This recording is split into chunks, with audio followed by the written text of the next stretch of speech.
Do you think artificial intelligence would take over cybersecurity?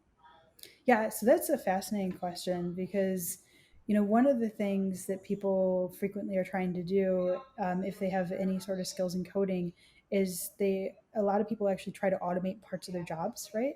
So you set up maybe like a cron task, or you are writing just any sort of shell script and you just want it to set things up so it's more efficient for you, whatever it be.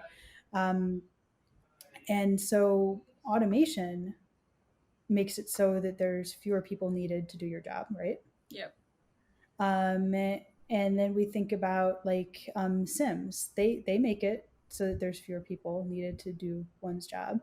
Um, but I really don't think that AI will get rid of cybersecurity because of um, intuition pieces and the data in, data out part. So there's a tremendous amount of data that needs to go in to form a data set. So Hmm. one of the things that thought could be kind of interesting is what if there was an exact signature that a group had, and then you could form like a data set around that, and then have AI go like chasing after this group. Um, there's a couple problems with that. So we as humans are pretty creative. So what if a certain APT learns that you and your group are actually using this to trace them? What are they going to change? Right? They're going to change their signature. So then it's no longer going to be traceable. Well, the AI is not going to be able to adapt to that unless code has been written to help it do that.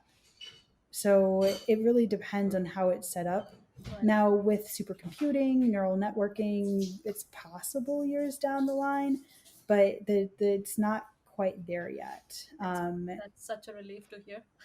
Yeah, yeah, we're not at like a Terminator Skynet like AI Yeah. taking over. Yeah. No, we're not there yet. Awesome. That's so good to hear from you.